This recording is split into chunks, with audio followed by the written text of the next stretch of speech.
Hello mga finding! Welcome sa ating new adventure na naman dito sa mundo ng aking video.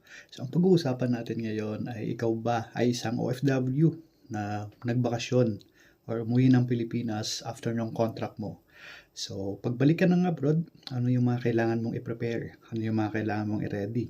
So yung ating adventure for today ay ito yung ating pag-uusapan. So bali 5 lang ang i-mention ko dito na kailangan nating i-prepare or i-provide pagdating sa airport, especially sa immigration.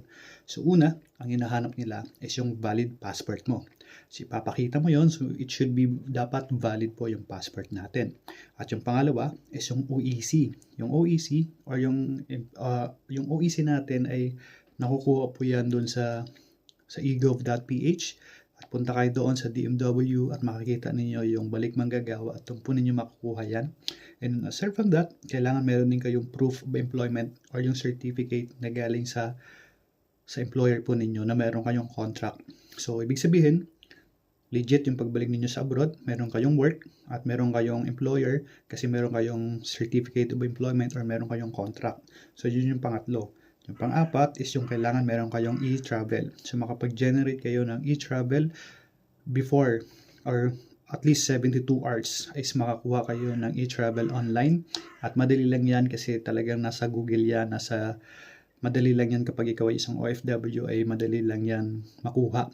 And then aside from that, yun yung pang-apat. And then pang-5 is kailangan meron kang plane ticket. So may ticket ka dapat sa flight mo at kailangan makuha mo yan. Or kung gusto mong makasave ka ng time, yung online ticket mo na yan is mag-open siya ng 24 hours bago yung flight mo. So makakapag-check-in ka online sa mga airlines companies kung anong airlines ka sasakay. So yun yung mga finding yung 5, yung passport, yung OEC, yung certificate of employment or yung kontrata mula sa employer, yung e-travel, and then yung plane ticket po ninyo, yung po yung pang-5.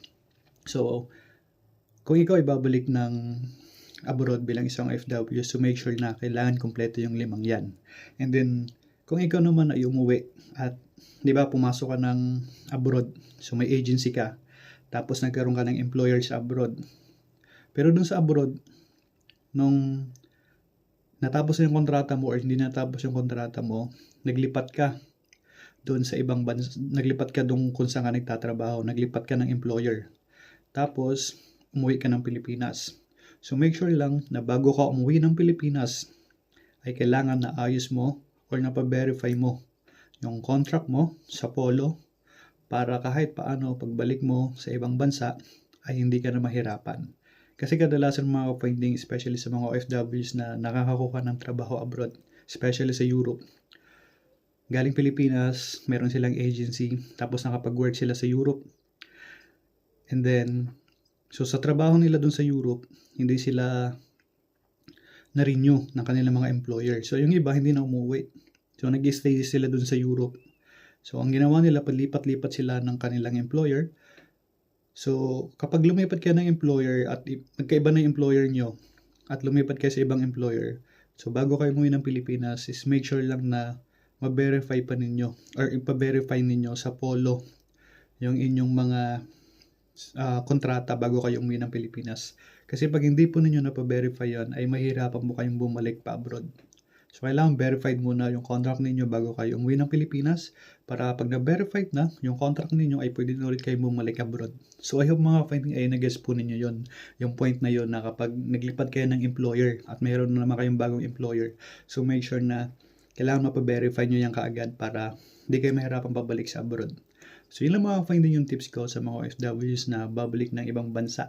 Especially ikaw na OFW. So ang kailangan mo lang i-prepare dyan is 5. Yung inyong valid passport, yung inyong OEC, yung inyong kontrata mula sa inyong employer, e-travel pass, and of course yung flight ticket po ninyo pabalik ng abroad. So yun lang mga finding at sana'y nakatulong itong aking munting adventure para dun sa mga nagtatanong kung ano ba yung mga kailangan nilang prepare pagdating sa airport pabalik dito sa abroad.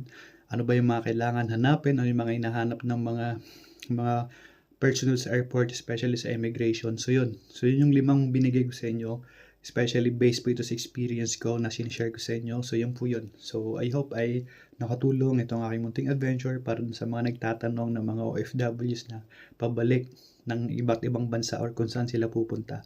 Yun lang po yun. Yun po yung 5 yun. At kapag hindi po napaverify yung inyong kontrata, huwag po muna kayo umuwi. Ipa-verify po muna ninyo para hindi kayo mahirapan pabalik ng abroad.